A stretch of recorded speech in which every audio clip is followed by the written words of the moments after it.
this morning is from John's Gospel, chapter 1, verses 1 to 18.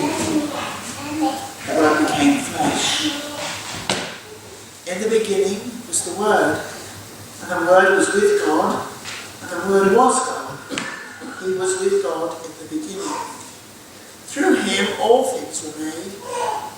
Without him nothing was made that has been made. In him was life, and that life was the light of men. The light shines in the darkness, but the darkness has not understood it. There came a man who was sent from God. His name was John. He came as a witness to testify concerning that light, so that through him all men might believe. He himself was not the light. He came only as a witness to the light. The true light that gives light to every man was coming into the world. He was in the world, and though the world was made through him, the world did not recognize him. He came to that which was his own, but his own did not receive him. Yet to all who received him, to those who believed in his name, he gave the right to become children of God. Children born not of natural descent, nor of human decision or a husband's will, but born of God.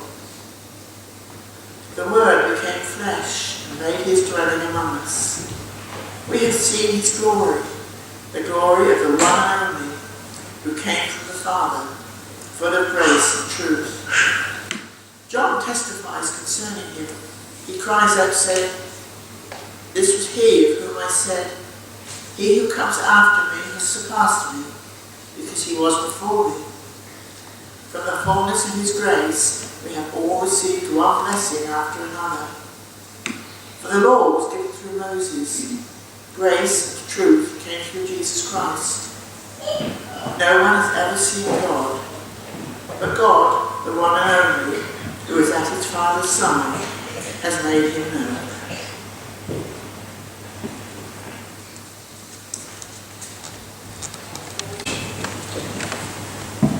Father God, thank you that we have your word. Thank you for how readily available it is. Lord, we pray that we'll delight more and more in your word. And that we really want to be able to have this as the centre of our lives. And in a time like this, Lord, it would be our delight to think about it more deeply. Lord, we confess that in various times we stop treasuring this word as we should, where we get distracted by other things, where somehow this precious word of life seems less interesting. Oh Lord, we're sorry. Help its truth of vibrant joy just really be with us, and Lord, lift us as we look, as we explore this text. Be glorified, we do pray, for your sake. Amen.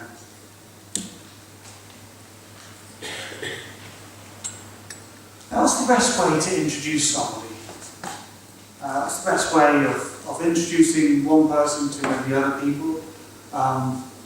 It depends on the context, doesn't it? There's a film called A Knight's Tale, in which one of the characters introduces one of the knights into the various contests with such flamboyance that it gets the crowd onto his side. In that case, the extravagance of the introduction, or the introductions, make them all very effective. But sometimes simplicity works really well as well, rather than kind of extravagant, flamboyant language, just something very simple. For example, in The Voyage of the Dawn Treader, C.S. Lewis introduces one of the characters with just a few words. But in those few words, he says an awful lot. This is what he says.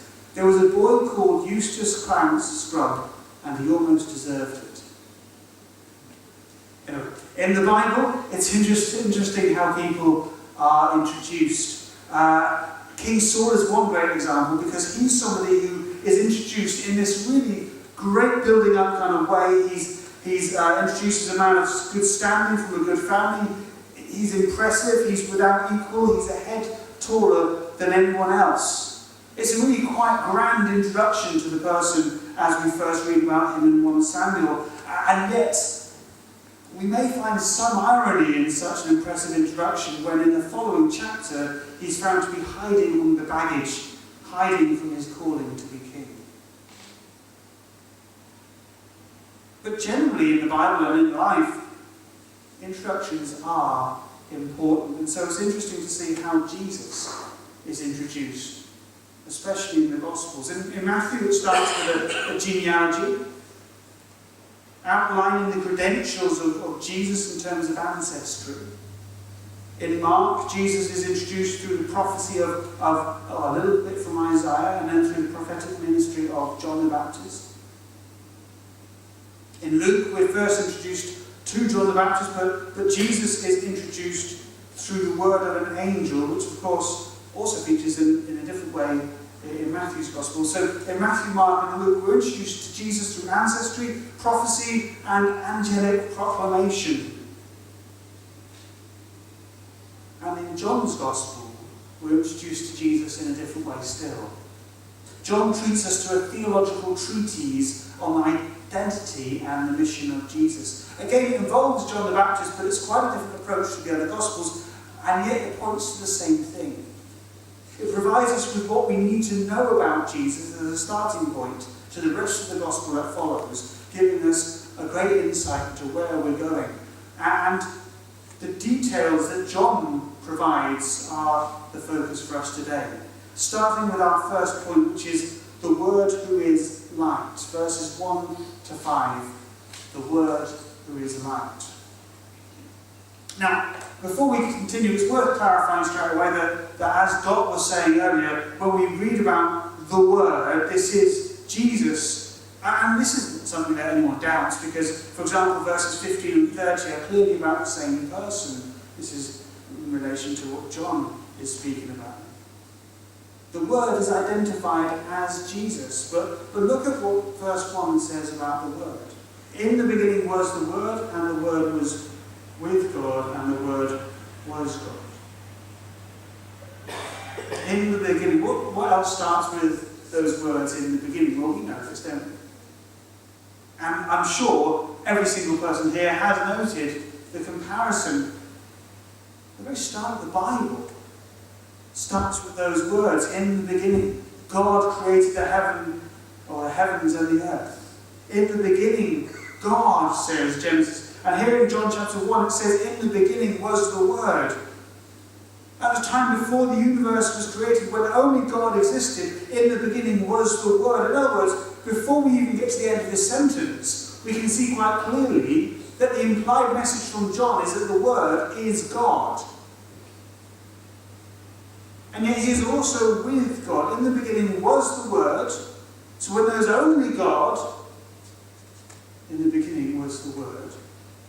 And the Word was with God. The Bible makes it abundantly clear that there is only one God, and yet within the Godhead there is this sense of plurality. And of course that's also there in Genesis 1 when we read God saying, let us make. You see, in the very first two clauses of this first sentence of John's Gospel, we can already see the implied message that Jesus is God, God the Creator, and that he is part of the Godhead, which if we unpack using other teachings of the Bible, we understand as being part of the Trinity. The God who is one God in three persons, Father, Son, and Holy Spirit, each of whom is fully God, not just part God, and yet indivisible in terms of being one God. So in the beginning was the Word, and the Word was with God, and then John makes it crystal clear that the Word was God. Now you've probably heard Jehovah's Witnesses, and possibly one or two others, but they're the key ones who would argue that this should be translated as the Word was a God, small g. In other words, they suggest that Jesus isn't actually God, but a kind of divine creature. It's based on whether there's an indefinite article. There isn't one in the text, and so you insert it because it's not there in the Greek. So the fact is, though, if John had wanted to say that, he would have used a different word. And what is in fact written is just how one would write that Jesus, or that the Word is God. And the argument that Jesus is some kind of semi-divine creature makes no sense, because everything John is writing here is identifying the Word as God, including him being at the beginning when there was no one but God, which is what verse 2 continues to emphasize, and including John identifying Jesus as the Creator. And who is the Creator? Well, there's no Creator other than God. In the beginning, God created, and all the way through Genesis 1, it is God alone who's creating. And yet we read here in verse 3, through him, this is the Word, all things were made. Without him, nothing was made that has been made. In other words, when Genesis 1 speaks about God creating, God the Son is included in that description. So that there is nothing in the universe that exists except that which was made through the Word. And the name given to God the Son here reflects one of those powerful aspects of creation, doesn't it? The name given, the words. Because how does God create? He speaks it into existence. His Word goes out. And nothing becomes something as God creates from nothing. The universe is created through the Word of God. And here we see the Word of God identified as a person. Later specifically the person of Jesus, a name only given to God the Son after the Incarnation, but the same person through whom all things were made. And all things includes life itself. Verse 4, in him was life, and that life was the light of men. So in the Word was life. So back in the beginning, when God breathed the breath of life into the nostrils of Adam, Jesus was involved. And every time life starts, every time that a human egg is fertilized, every time that tiny baby is formed in the womb, growing over 9 or so months before being born and taking its own breath, every life that emerges, every one of those everyday miracles has Jesus involved as Creator. And in verse 3 we see not only is there life in the Word, but that life was the light of men. In verse 4, in him was life, and that life was the light of men. Now what does light do? It illuminates, doesn't it? It helps you to see, it reveals, it's revelation. And what does this light reveal? It reveals the ultimate light, who is God himself. When John later writes his first letter, the book of 1 John, he states that God is light. And so, of course, Jesus being God, described here as the Word, he is light. And so, of course, Jesus being God, described here as the Word, being God, he is light. And so he brings revelation of God, including of himself, in all his holiness. Revealing himself as the way to God, revealing himself as God himself, totally holy. And yet we read this in verse 5. The light shines in the darkness, but the darkness has not understood it. Isn't that interesting? Because it doesn't quite work in relation to the illustration of light. And, if we shine light into darkness, it doesn't really matter if the darkness understands it or not. The darkness is pushed away by the light. And yet here we hear, the light shines in the darkness, but the darkness has not understood it. Now, dare I say, this is a simple but powerful summary of one of the key themes of the Old Testament. Because the light of God shines from his holiness. That holiness shines through the Old Testament and all the teaching. And the story of the Old Testament is that through our sin, man has been separated from God. Because of our sinfulness, we cannot be in full communion with God, because he is so pure and holy, and we are drenched in sin, so that we cannot be in his presence. So many of the things that are picked up in the imagery of the tabernacle and the temple later reflect that reality, that he is pure and holy and we are not. And one of the things that the law in the Old Testament does is it shows us how sinful we really are. It shows us how far short we fall of God's glory. of that perfect standard, however hard we try. As Paul writes in Romans 3, no one will be declared righteous in God's sight by observing the law. Rather, through the law, we are conscious of sin. The law reveals the holiness of God and reveals our sinfulness. And so in the Old Testament, the light of God is revealed, but the darkness has not understood it. And yet, that's not the complete story of the Old Testament. Because the Old Testament has a very strong focus on redemption. Indeed, the law comes to a people who have already been rescued by God from slavery into Egypt. A people who, many years before that, had been chosen by God to be his special people. And despite the people's continual disobedience, the Old Testament is full of God's grace in rescuing his people again and again. And it all points to the ultimate redemption that was to come. Verse 5, the light shines in the darkness, but the darkness has not understood it. But this is anticipated also in the Old Testament. Verse 9, the true light that gives light to every man was coming into the world. You see, we learn in this passage not only about the Word who is light, but also we see about the Word who brings light. And so that's our second point this morning, verses 9 to 14, the Word who brings light. You see, it's a problem that our sin has separated us from God. It's a problem that is for us. It's a problem for us, isn't it? That our sin has separated us from God. Without any intervention, we're heading to an eternity in hell because our sin has separated us from God. It is a problem for us, but it is also a problem for God. And I say that carefully because it's only a problem for God because he chooses for it to be. You see, without God choosing for it to be a problem, there is no problem. You see, us being destined for hell, us being punished according to justice, well, that is justice delivered for God, and so in itself it isn't a problem for him. God is holy and perfect, and justice is a delight for him, because it's part of who he is in all his perfection. And he definitely doesn't need our redemption.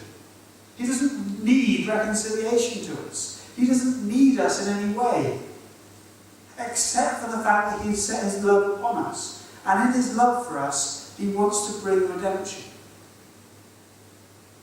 He wants to not just expose us to the light, but bring us into the light. And it's for that reason we read in verse 9, the true light that gives light to every man was coming into the world.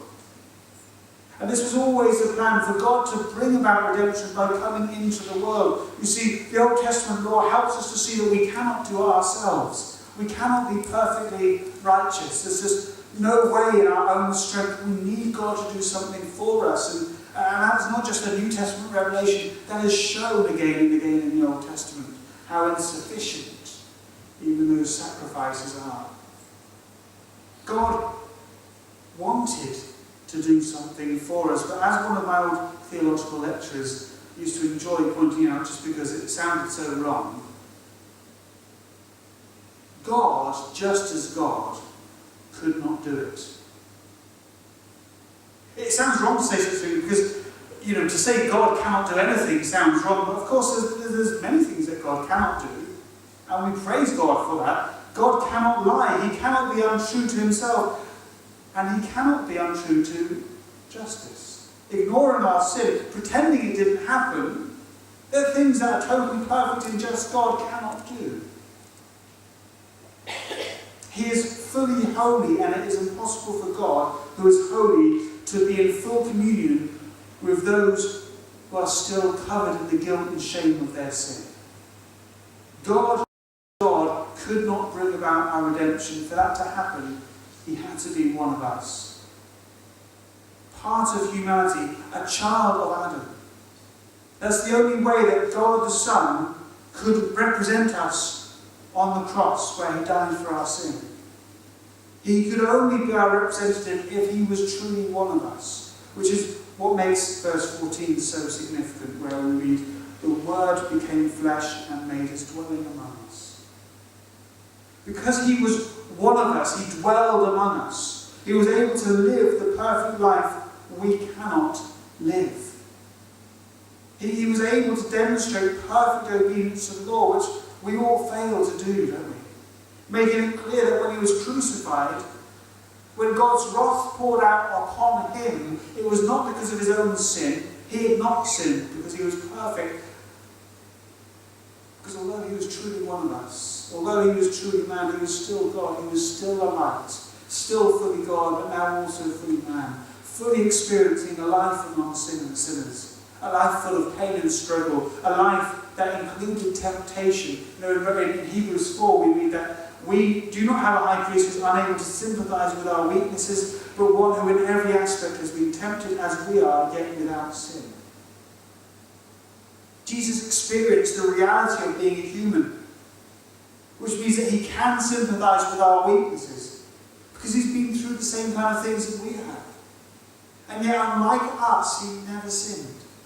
He knew struggle, he knew bereavement, he knew what it was like to be misunderstood. He knew what it was like to be rejected and to be used, to be mocked, to be criticized, to be angered, all kinds of things. As God, he knew these things anyway, didn't he? God knows all things, but as a man, he experienced these things. Indeed, he experienced these things more than most of us could ever appreciate. He came into this world, and yet the world rejected him. Verse 10, he was in the world. And though the world was made through him, the world did not recognize him. He came to that which was his own, but his own did not receive him. He came to bring light. And part of him doing that was through being truly one of us. But he was rejected. And because he was rejected, he was despised by a man who we know he understands us in those situations we find ourselves in. But more significantly, the rejection of Jesus led to the cross, which is, of course, by God planned for it to go all along, so that he would go to the cross, where he could take the punishment we deserve for our sins. And because of that, there is a way for us to be reconciled to God. Verse 12, yet all who received him, to those who believed in his name, he gave the right to become children of God. Children born not of natural descent, nor of human decision or a husband's will, but born of God. And now we see this clear distinction, don't we, between the Old Testament people of God and the New Testament people of God. In the Old Testament, those who are counted as the children of God are those who belong to the physical people of God, which included those who were both regenerate and those who weren't, those who truly knew and had a faith in the Lord and those who didn't. And they're all called children of God, but in the coming of Jesus, who are counted as children of God? It's those who have received him and believed in his name. It is by faith, which is not just restricted to the people of Israel. And that's one of the themes that we've seen come up in the book of Romans, where we'll be returning to in the new year. But as those who can be counted as children of God extends to beyond Israel, we see truly that Jesus is the light of the world, not just of ethnic Israel, but of every tribe and every nation, including us today, us who I guess mostly are not people who are part of the physical people of Israel, but we can be counted as sons and daughters of the God Most High if we confessed our sin and turned to Jesus in faith, believing that he died for you. You see, although the world rejected him, yet all who received him, to those who believed in his name, he gave the right to become children of God. So we see in this passage the Word who is light, the Word who brings light. And finally, point number 3, the witness of that light. Verses 6 to 8 and verses 15 to 18, the witness of that light. See, as well as reading about the Word himself, we read about a witness whose name is John. Verse 6, there came a man who was sent from God, His name was John. He came as a witness to testify concerning the light, so that through him all men might believe. He himself was not the light, he came only as a witness to the light. Now here, this is interesting, isn't it? Because John is starting his whole gospel by having a real thorough, deep exploration of who Jesus is. And yet, within this theological treatise on the incarnation, he includes this information about another man called John, often known as John the Baptist, who is a witness to the light. And when we get to verse 15, more is written about him. John testifies concerning him. He cries out saying, "This was he of whom I said, he who comes after me has surpassed me because he was before me." See, what is the purpose of John's witness? It is to show the one who has surpassed him. To show the one who is better than him. It is to point not as an equal, but point to the one who is better. And in the verses that continue, we get to see why this is such an amazing message. Because in verse 16 we read, "From the fullness of his grace, we have all received one blessing after another. For the law was given through Moses, grace and truth came through Jesus Christ. No one has ever seen God, but God, the one and only, who is at the Father's side, has made him known." You know, when Dot did the illustration about what is in the cup, and we didn't know, we couldn't see what was in the cup until it was poured into the glass. It's a great way of thinking through what happens when we see the glory of God in Jesus, except for one thing. You know, the one way that illustration, as no illustration can ever quite capture everything, one way that illustration doesn't really do justice to what it's illustrating is because it was only water inside. And in fact, there'd be nothing that you could use in place of water to really demonstrate just how incredible it is. That the glory of God can be seen in Jesus. It can be seen because the barrier of the law is gone. For the law was given through Moses, says John here. Grace and truth came through Jesus Christ. The barrier of the law is gone. It was pointing to the grace and truth that lies in Jesus all along. But here comes Jesus, and the truth is still there. The truth that shows that the law hasn't just been ignored because justice is upheld. It's not just truth, it's grace as well. Grace showing that there is a way to God. And that way is through Jesus himself. No one has ever seen God. But God, the one and only, who is at the Father's side, has made him known. There's various ways that we can try and understand it, and so I don't really want to try and go into too much detail about what's being said. But again, who is the one and only? It's the Lord Jesus, the one who is God, the one who is at the Father's side, and he has made him known. And so we read that when the Word became flesh and made his dwelling among us, verse 14, we have seen his glory, the glory of the one and only who came from the Father, full of grace and truth. See, no one has seen God, but in Jesus we see God, even though we today don't get the joy of meeting him in person. Well, Jesus said that there is one coming who is better, who will give us a better experience of knowing God. Not better in any other way, but in terms of us knowing God, in terms of his blessing to us when the Holy Spirit comes. We can know him more. And through the Holy Spirit who works in every believer, we can know God truly. Jesus has made God, who otherwise would be unknowable in any complete sense.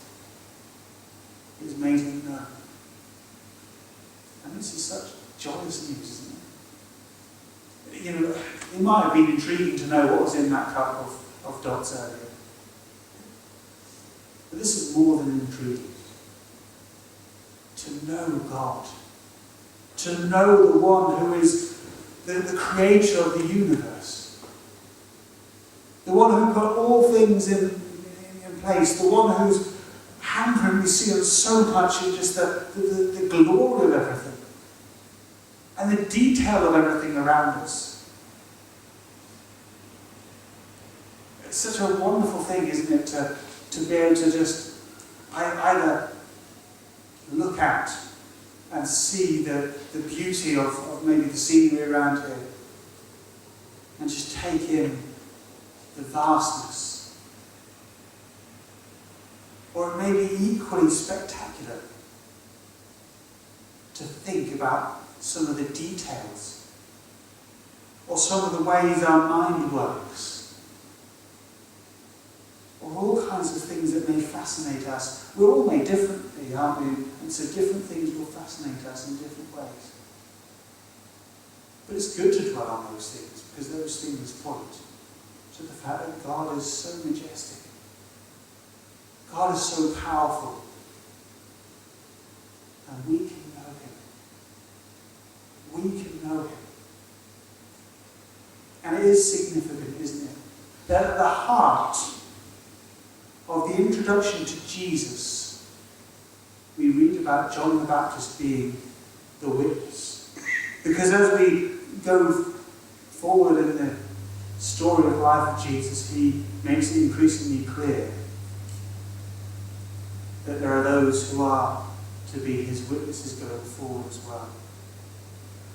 And indeed, fundamental to being a disciple is the calling to be a witness. If you know and love the Lord Jesus as your Saviour and Lord, you have been called to be a witness. And like John, our task is to point to one who is better than ourselves. In chapter 3 of John, and verse 30, we read this. This is John speaking, he must become greater, I must become less. I wonder if that is your goal. When you're setting maybe goals for the new year, is that going to be your goal? That Jesus becomes greater in your life and you become less? May I say of any kind of New Year's resolutions or anything that you might make for the coming year, that is one that I would really encourage you to try and make. That he becomes greater and I less.